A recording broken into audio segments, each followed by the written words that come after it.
एक बच्चे को आम का पेड़ बहुत पसंद था। जब भी उसे फुर्सत मिलती वो उस पेड़ के पास पहुंच जाता, पेड़ के ऊपर चढ़ता, आम खाता, खेलता और थक जाने पर उसी की छाया में सो जाता।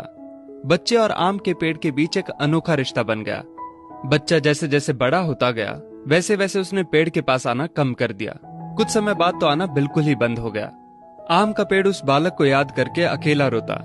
एक दिन अचानक पेड़ ने उस बच्चे को अपनी तरफ आते देखा और पास आने पर कहा, तू कहाँ चला गया था? मैं रोज तुम्हें याद किया करता था। चलो आज फिर से दोनों खेलते हैं। बच्चे ने आम के पेड़ से कहा, अब मेरी खेलने की उम्र नहीं है, मुझे पढ़ना है, लेकिन मेरे पास फीस भरने के पैसे नहीं हैं।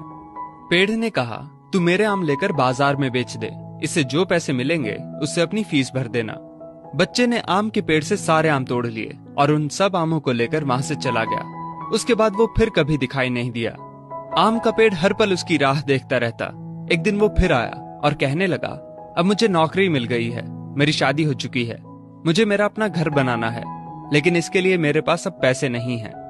आम के पेड़ ने कहा, तू मेरी सभी डालियों को काट कर ले जा, उससे अपना घर बना ले। उस जवान लड़के ने पेड़ की सभी डालियां काट ली और लेकर चला गया। आम के पेड़ के पास अब कुछ नहीं था, वो बिल्कुल बंजर हो गया था, कोई उसे देखता भी नहीं था। पेड़ ने भी अब उम्मीद छोड़ दी थी कि वो लड़का उसके पास फिर आएगा। फिर एक दिन अचानक वहां एक बूढ़ा आदमी आया। उसने आम के पेड़ से कहा, शायद आपने मुझे पहचाना नहीं, मैं वही बालक हूँ जो बार बार आपके पास आता था और आप हमेशा अपने टुकड़े काट कर मेरी मदद करते थे।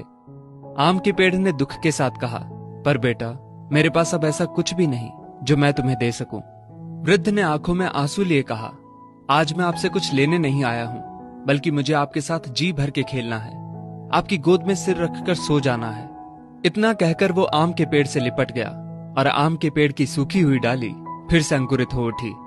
दोस्तों, वो आम का पेड़ और कोई नहीं बल्कि हमारे माता पिता हैं। हम जब छोटे थे तो हमें उनके साथ खेलना अच्छा लगता था, लेकिन जैसे जैसे हम बड़े होते चले गए उनसे दूर होते गए।